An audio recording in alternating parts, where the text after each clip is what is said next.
నాటకం చూడాల్సి వస్తే ముందు వరుసలో కూర్చుంటాం. అదే సినిమా చూడాలనుకుంటే వెనుక వరుసలో కూర్చుంటాం. ముందు వెనుక అన్నవి సాపేక్షం. సబ్బును తయారు చేయాలంటే ఆయిల్ కావాలి. అదే చేతికంటిన ఆయిల్ పోవాలంటే సబ్బు కావాలి. చిత్రంగా ఉంది కదూ, జీవితం కూడా ఇంతే. సమస్య వచ్చి పడింది, జీవితం అయిపోయింది అనుకోకూడదు. దాన్ని ఒక మలుపుగా భావించాలి. ఈ ప్రపంచంలో ఇద్దరు ఆనందిస్తారు. ఒకరు పిచ్చివాళ్ళు, మరొకరు చిన్నపిల్లలు. గమ్యాన్ని చేరుకోవాలంటే పిచ్చితనం కావాలి. చేరుకున్న గమ్యాన్ని ఆనందించాలంటే చిన్నపిల్లలైపోవాలి.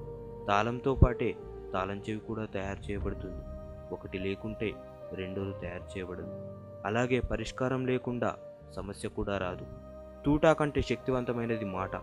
ఒక్క మాటతో సంబంధాన్ని తెంచేసుకోవచ్చు. ఒకే మాటతో లేని బంధాన్ని పెంచేసుకోవచ్చు కూడా. మనిషి సమాజంలో సూదిలా బ్రతకాలి కానీ కత్తెరలా కాదు. సూది పని ఎప్పుడూ జోడించడం మాత్రమే, కత్తెర పని ఎప్పుడూ విడదీయడమే. అందరినీ కలుపుకుంటూ బతకాలి కానీ కత్తెరలా విడదీస్తూ కాదు. నిజాన్ని మార్చే శక్తి ఈ ప్రపంచంలో ఎవ్వరికీ లేదు. కానీ ప్రపంచాన్ని మార్చే శక్తి ఒక్క నిజానికే ఉంది. నీవు సంతోషంగా ఉన్నావంటే నీకు సమస్యలు లేవని కాదు, వాటిని ఎదుర్కోగల దమ్ము ధైర్యం నీకున్నాయని అర్థం. స్నేహితుణ్ణి దుఃఖ సమయంలోనూ, యోధుణ్ణి యుద్ధంలోనూ, భార్యను పేదరికంలోనూ, గొప్ప వ్యక్తిని అతని వినయంలోనూ పరీక్షించాలి. చేసిన తప్పుకు క్షమాపణ అడిగినవాడు ధైర్యవంతుడు. ఎద్దివారి తప్పును క్షమించగలిగినవాడు బలవంతుడు. కష్టం అందరికీ శత్రువే, కానీ కష్టాన్ని కూడా చిరునవ్వుతో స్వీకరిస్తే అది సుఖమై నిన్ను ప్రేమిస్తుంది. ఓటమి లేనివాడికి అనుభవం రాదు, అనుభవం లేనివాడికి జ్ఞానం రాదు.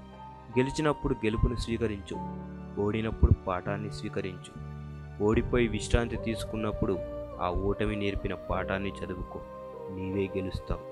ఎవరికైనా ఉండేది రోజుకు 24 గంటలు మాత్రమే. గెలిచేవాడు ఆ 24 గంటలు కష్టపడుతుంటాడు. ఓడేవాడు ఆ 24 గంటలు ఎలా కష్టపడాలని ఆలోచిస్తుంటాడు. అంతే తేడా.